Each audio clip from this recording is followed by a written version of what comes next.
Arianto ini tewas di tangan Bribka Masyas Siahaya, anggota Brimob.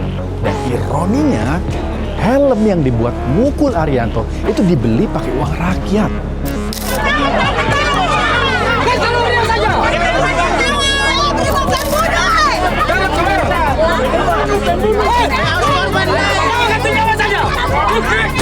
Menjatuhkan putusan berupa pemberhentian tidak dengan hormat.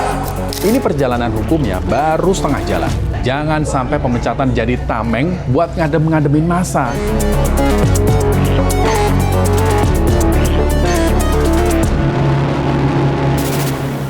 Di Sleman, polisi ngotot banget jadiin korban jambret sebagai tersangka. Di Bima, Kasat Narkoba sama Kapolresnya malah asik pakai narkoba. Di Toraja, setali 3 uang bro. Kasatnya diduga terima uang setoran dari bandar. Dan sekarang, di Tual Maluku, kita harus melihat anak usia 14 tahun mati dihantam helm sama oknum Brimob pas habis pulang dari sholat subuh. Gua mau nanya nih, reformasi Polri sebenarnya jalan atau cuma jalanin tepat? Kita cek now.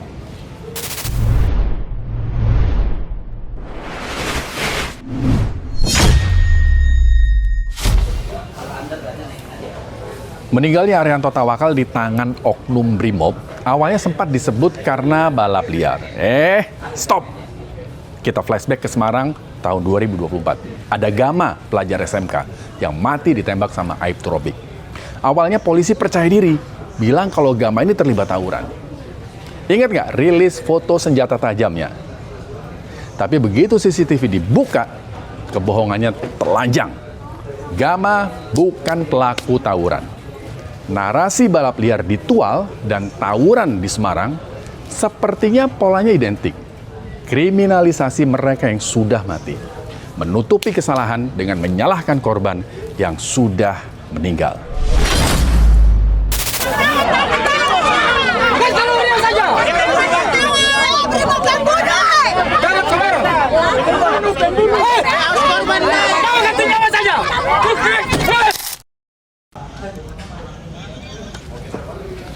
Ini dia kronologisnya. Jadi kejadiannya hari Kamis pagi.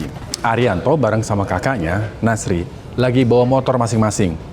Lewat jalanan menurun di sekitaran RSUD Maren. Karena jalannya turun, Arianto kesulitan buat ngerem. Tapi apa yang terjadi? Cuma karena motornya meluncur di turunan, dianggap ikut balap liar. Pas di situ lagi ada sejumlah anggota Brimob yang lagi jaga. Nah, salah satunya si Bribka Masyas Siahaya.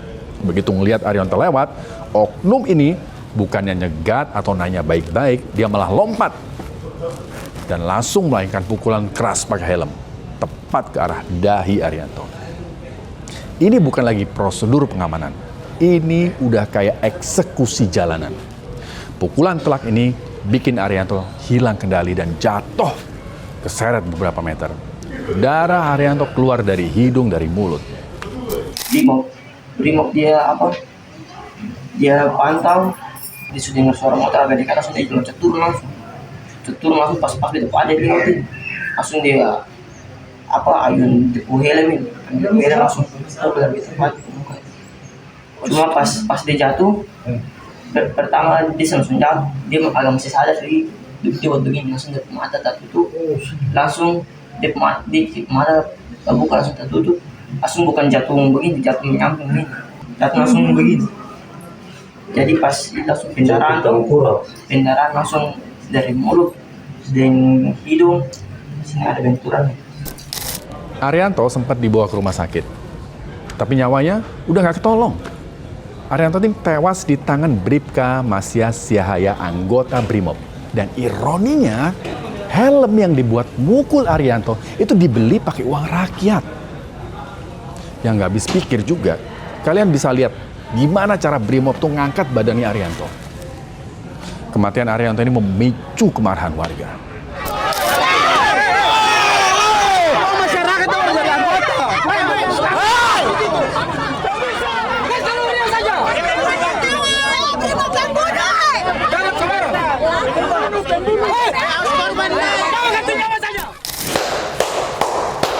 Bribka Masya Sihaya sudah jadi tersangka dan dikenakan 3 pasal sekaligus. Salah satunya Undang-Undang Perlindungan Anak. Ancamannya 15 tahun penjara. Tentang tindak pidana kekerasan terhadap anak, yaitu Undang-Undang Nomor 35 tahun 2014, perubahan atas Undang-Undang Nomor 23 tahun 2002 tentang perlindungan anak. Juga perjalanan yang kedua yaitu pasal 466 ayat 3 tentang penganiayaan yang mengakibatkan nanti diancam dengan hukuman 7 tahun penjara, yaitu Undang-Undang Nomor 1 tahun 2003 tentang KUHP nasional. Serta satu lagi pasal 474 ayat 3 tentang tindak pidana yang mengakibatkan nanti karena apa-apanya diancam hukuman 5 tahun penjara. Lihat helm yang dipakai Masya Sihaya buat ngehantam Arianto sampai ada yang lepas. Ini mungkin bisa jadi bukti kuat kalau cara dia ngelempar helm atau apapun namanya itu kenceng banget. Dugaan yang kita amankan ini helm yang digunakan oleh Bribda MS. Juga ini salah satu rangkaian yang ada di helmnya anggota. Bribka Masya Sihaya sudah menjalani sidang etik di Polda Maluku. Ada 14 saksi yang dihadirkan, termasuk kakak korban Arianto. Jadi apa hasil dari sidang etik yang berlangsung 12 jam itu? Bahkan kabarnya sampai subuh baru kelar. Kita simak nih hasil putusan sidangnya. Komisi Kode Etik Polri menjatuhkan putusan berupa pemberhentian tidak dengan hormat atau PTDH sebagai anggota Polri. Terhadap putusan yang disampaikan tersebut, terduga pelanggar atas nama Bribda Mesias Victoria Sihaya menyatakan pikir-pikir terhadap putusan yang dijatuhkan oleh majelis. Oke, Bribka Masya Sihaya sudah dipecat dengan tidak hormat. Tapi yang perlu diingat nih, kita jangan sampai silau dulu sama berita pemecatan. Ini perjalanan hukumnya baru setengah jalan. Masalah utamanya, Bribka Masya ini sudah melakukan kejahatan. Apalagi korbannya anak-anak. Jadi, jangan sampai pemecatan jadi tameng buat ngadem-ngademin massa. Sementara, proses pidananya pelan-pelan menguap atau bahkan hukumannya dapat diskon besar-besaran.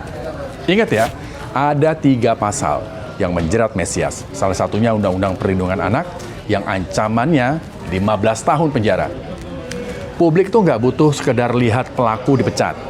Yang kita butuh itu ketegasan negara buat mastiin kalau di depan hukum, pelaku kekerasan mau di aparat atau bukan, tetap harus meringkuk di penjara sesuai dengan berat kejahatannya. Demikian Cek No kali ini. Saya Rizky Hasan. Tetap kritis, tetap waras. Merdeka. Penegak hukum harus punya hati. Hanya punya hati. Jangan istilahnya apa? Tumpul ke atas, tajam ke bawah. Itu zolim, itu angkara murka, jahat. Orang kecil, orang lemah harus dibela, harus dibantu. Makasih banget ya sudah menyimak Cek Now. Kamu pengen kita bahas apa lagi? Silahkan tulis di kolom komentar. Dan jangan lupa like, subscribe, dan share supaya nggak ketinggalan informasi-informasi menarik lainnya di YouTube Official iNews. Saya Rizky Hasan, terima kasih dan sampai jumpa.